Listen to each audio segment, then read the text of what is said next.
first question I'd like to throw out to the panel is, what do each or any of you think are the key ingredients of successful entrepreneurship in Asia as compared to mature markets such as here in America? Key ingredients. Well, I'll just say a couple of things. But again, I'm not the entrepreneur in the same sense that you all are. I think there are two things. One, you recognize that in addition to the business side of being of entrepreneurship, you've also got government officials or party officials who are also entrepreneurs in their own way. They have goals to achieve also in terms of making the economy grow, in terms of people in their jurisdiction, putting them to work, in terms of raising taxes. And so trying to align your goals with them so that they benefit too can help to advance your business. And I think this point was made earlier by Vestas. That is to say, even using the same vocabulary, though your objective is not necessarily exactly the same as theirs, can help to make your business more successful. And in that sense, entrepreneurship, well, it's not exactly this, 100% difference that would be in the United States. There are differences. I think a second thing is that you can actually help to shape government policy in a more opaque way than is the case in this country. We certainly have issues in this regard. Politically, they sometimes become scandals. But in China, you can actually, I shouldn't say you can do it, but some people do, actually shape the standards or shape the regulations in such a way that basically there are no other competitors. And of course, as Allan, I think, earlier said, you can keep out, you dominate one region of the country, one province, you might be able to keep out competitors from other parts of the country. And of course, given the size of China, even regional market share can be very large. I can mention one thing that we've found. If you're considering entrepreneurship, in our case, with China specifically, so I guess that's what I'm speaking to in particular, as opposed to Asia broadly. If you're considering entrepreneurship in China versus, say, U.S., our experience suggests that if the technology is perhaps the closer to market, the better. The more that the decision would lean perhaps towards Asia than to here. Places like Kwan, Beijing University, and efforts that we've seen in Wuhan,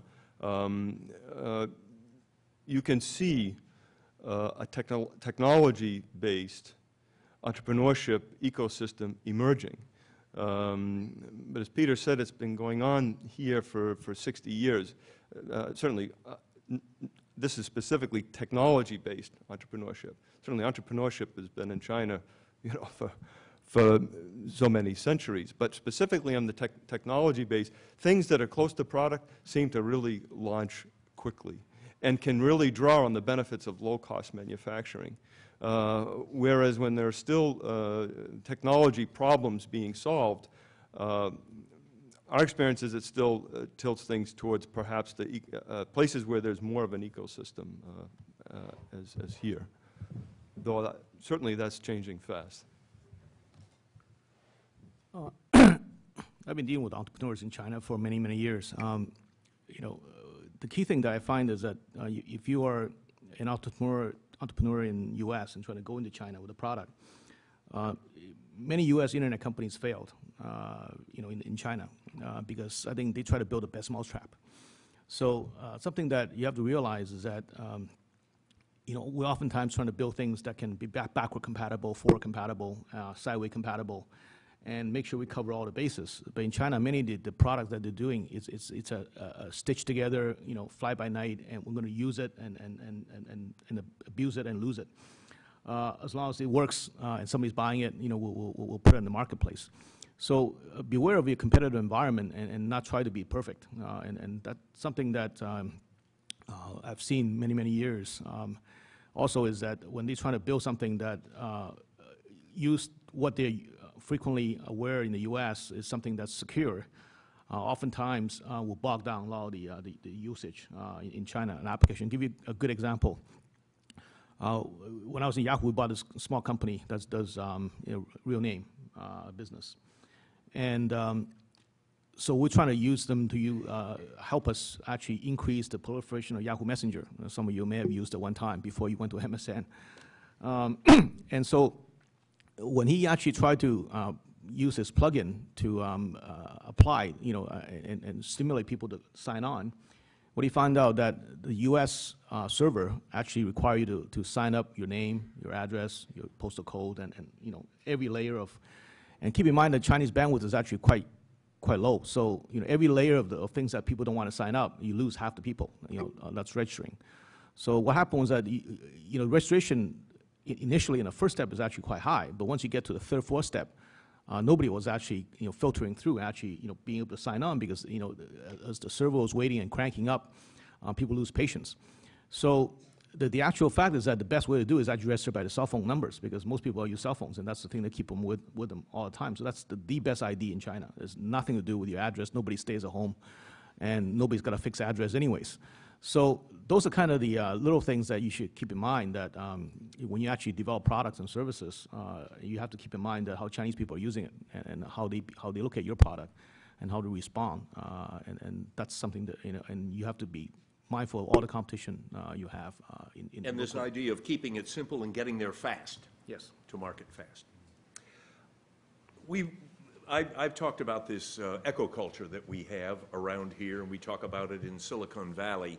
How important to entrepreneurs do you think the existence of an eco culture is in China? And we talked a little bit about this last night, Allan. I know you had some thoughts about, does there have to be this eco culture that we've developed here, or maybe there doesn't have to be? Well, actually, I think that the evolution is very similar. I think, if you look at the Boston area, you have all these great colleges and engineering schools that develop, it's really a hotbed for a lot of entrepreneurs as they learn their skills here. In China, if you look at the Zhongguancun, it's a very similar evolution. We have a lot of great universities in Beida, Tsinghua, and, and supporting, with really hardworking students, probably sleep a couple hours a night and actually, studying and working on the side, building products and services. And so that's what the Silicon Valley and what this Boston area has done, over the years. So I think the whole, you call it eco culture, ecosystem, whatever, is very similar in terms of the way you can actually tap on all the talents around the region and be able to build companies and great products. So in other words, you feel these eco cultures, these groups of eco cultures already exist in many places in China. Right. Any other comments on that?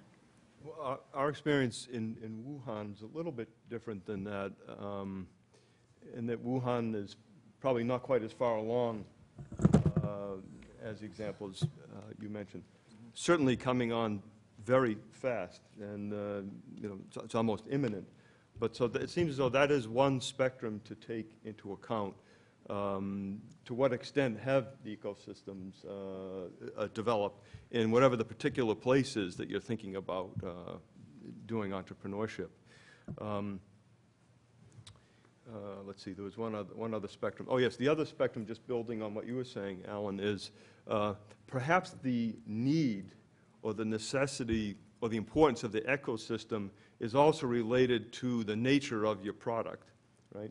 If it is a simpler product, maybe you can get away with less ecosystem, be just as successful. If it's a more, integrated, maybe more tech-based, maybe more, legal-based, if it's just a more complicated product, then maybe you are more reliant on that ecosystem. I just add that the support of the local governments, for example, in Haidian, Zhongguancun, is very important. They're very business, pro-business, and this is the same is true in different parts of the country. The other thing, though, to keep in mind is that this didn't happen all at once. It didn't happen with Chinese authorities or Chinese universities and so forth getting it right the first time. In fact, they went through a stage in the mid-'80s where they tried to commercialize almost everything.